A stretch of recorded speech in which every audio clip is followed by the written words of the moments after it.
Dear students, now we are going to discuss the second part of the chapter, The Sound of Music.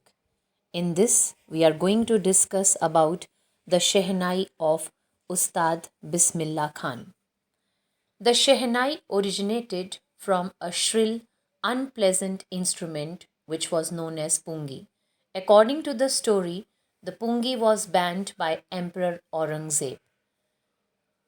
An enterprising barber decided to improve the pungi and make it melodious. He then played the improved instrument for a royal family who were impressed.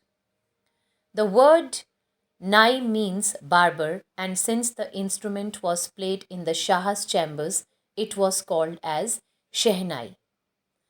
From a noisy instrument, the Shehnai evolved to become an auspicious fixture at weddings and ceremonies. However, the Shehnai was popularized on the classical musical stage by Ustad Bismillah Khan.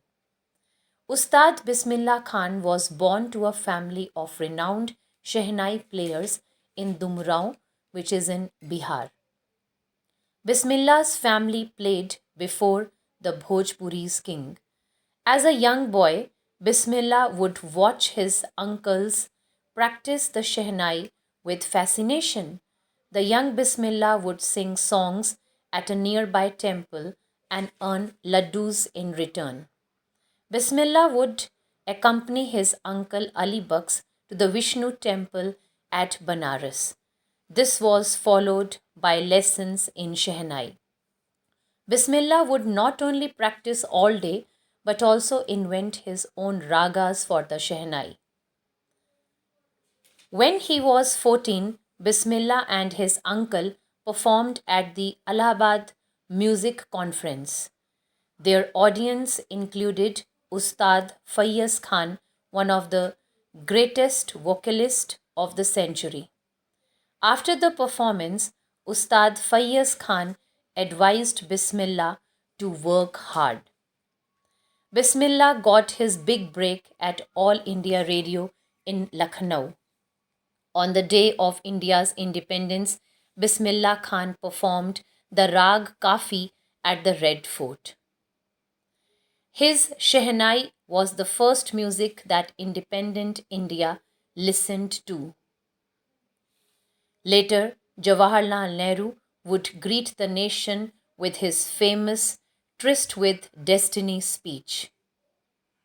From then onwards, Bismillah travelled around the world, delighting the audience with his Shehnai music. King Zahir Shah of Afghanistan was so fascinated by Bismillah's music that he gifted him priceless Persian carpets. Vijay Bhatt, a noted film director, was so inspired by Bismillah's performance that he named one of his movies after the maestro's favored instrument. He was also the first Indian to perform at Lincoln Center Hall in United States of America. He also performed at Montreal, Cannes, and Osaka, to name a few. He also had an auditorium named after him called the Teher Moziki Ustad Bismillah Khan. He also won national awards like Padma Shri, Padma Bhushan, Padma Vibhushan, and the Bharat Ratna, India's highest civilian award. On receiving the Bharat Ratna, Bismillah asked people to teach children music, Hindustan's richest tradition. So, this was the message given by him, and he remains deeply attached to Banaras and Dumrao. Even partition could not make him leave his beloved Banaras. He is an exquisite example of India's rich cultural heritage and diversity. Thank you, students.